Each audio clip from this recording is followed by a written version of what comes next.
Hey, this is Vu, and this is 3 reasons you still suck at CSGO. Or, no, that's 4 reasons. 4 reasons you still suck at CSGO.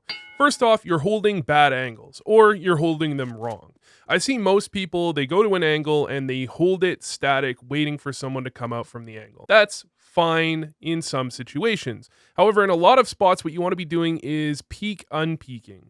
And that means rather than holding the angle permanently, you're unpeaking, waiting a few seconds, and repeaking afterwards. And the goal is to make sure that if someone comes to clear the angle, they don't see you, they move on to the next one, and you peek out and catch them in the side. Alternatively, when you're on that T side, you want to make sure that you're playing against that. So when you clear an angle, don't immediately move away from it. You can hold it for a second. And it does end up eventually becoming a bit of a mind game there, but you want to make sure that you're not allowing that free peeker's advantage from your opponents if you can at all help it in spots where you don't have some other advantage. If you're opping, if you're using a scoped gun, that's totally fine.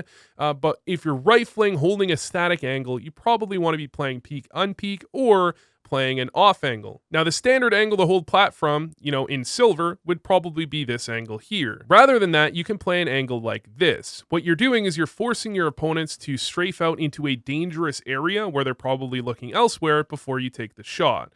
Now, there are, positives and negatives to off angles. They can, especially if you're in an off angle in the open, like over here, you're only going to be able to get 1 kill potentially and get traded. However, if you're in an off angle like this, where you're just playing slightly off, you're deviating from the expected path, you're going to catch your opponents off guard, and there's not too many downsides, other than your teammate at car getting shot in the back and raging at you, and then he vote kicks you, and then you lose the game, and you lose your elo, and you lose your house. Ooh, let's get out of that spiral and into your movement isn't helping.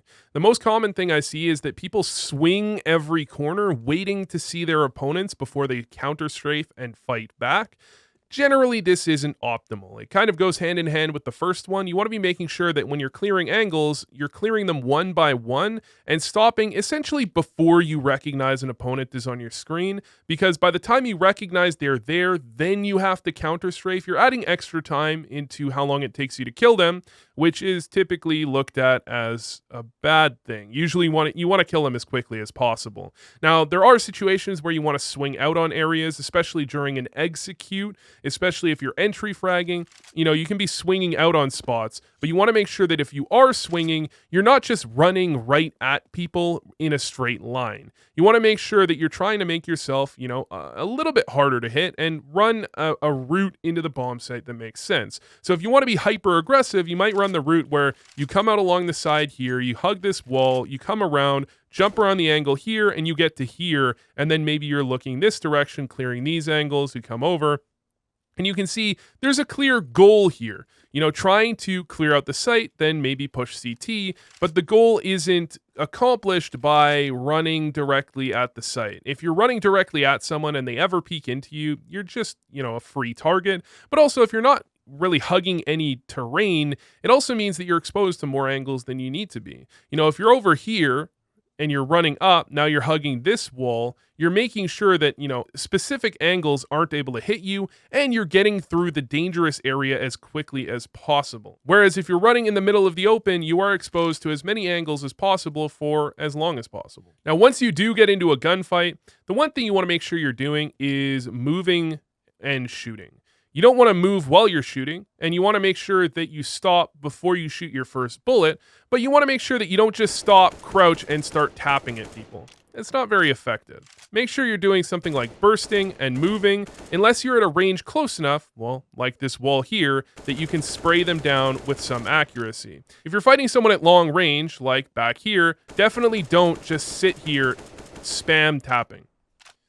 Next up is round impact. Round impact is the idea that kills are not always created equal. They may show up on the scoreboard as the same number, but in reality, your mom would be more proud of you if you got an entry frag than if you got a lurk kill with an op and T-spawn on the rotators off of that entry frag. Not every kill is created equal, and you need to understand that when you're trying to carry your team. So rather than being that opper that's in every low rank pug where you're just holding mid doors the entire round and making rotates hard for your opponents, Again, that's not a terrible idea, especially if your team is taking the sites effectively. Shutting down rotates can be effective in itself.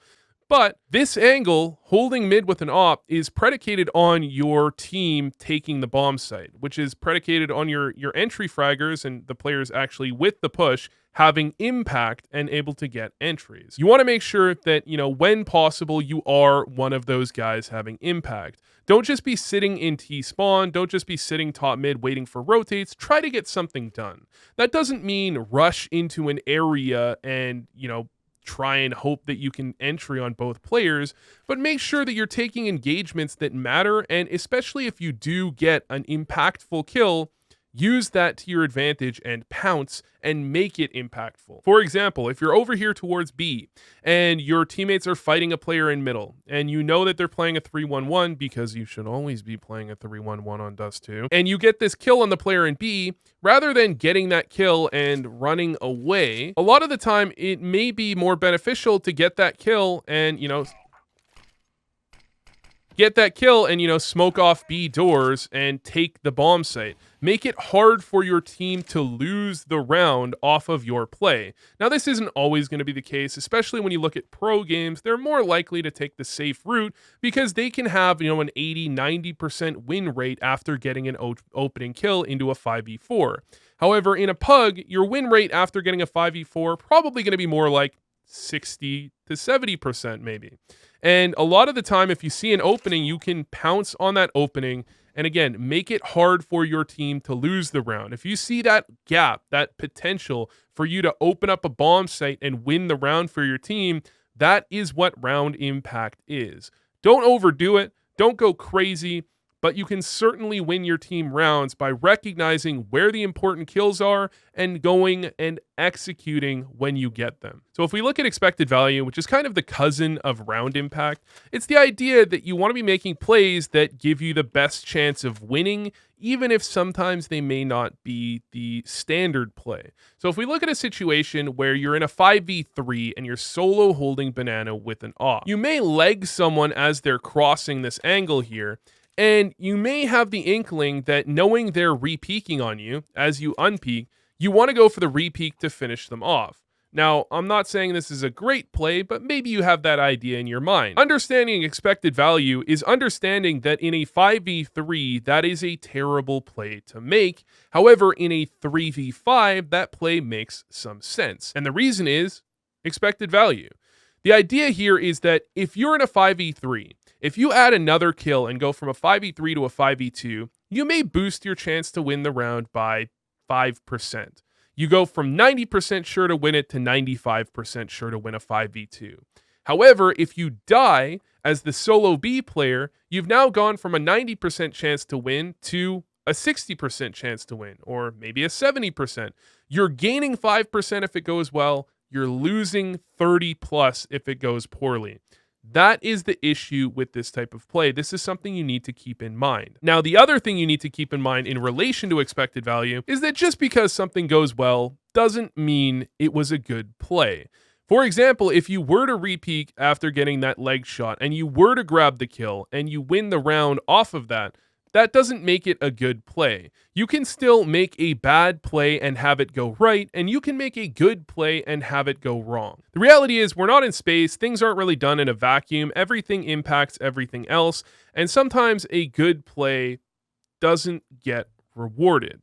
That doesn't mean it was a bad play de facto, and you should be careful to write off something as good or bad simply based on the result. You're not really dealing with situations where, you're 100% sure for something to go right or 0% sure.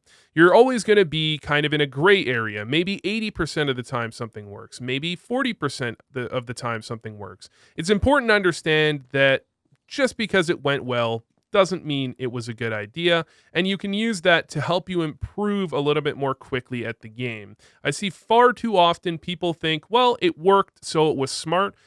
That's not really always the case. The concept that if it looks dumb but it works, it wasn't dumb, oftentimes isn't the case, especially in a game like CS. If it looks dumb but it works consistently, sure. If it looks dumb but it works once, it was dumb, and you should rethink the idea. Anyways, thanks for watching, and I hope this helped.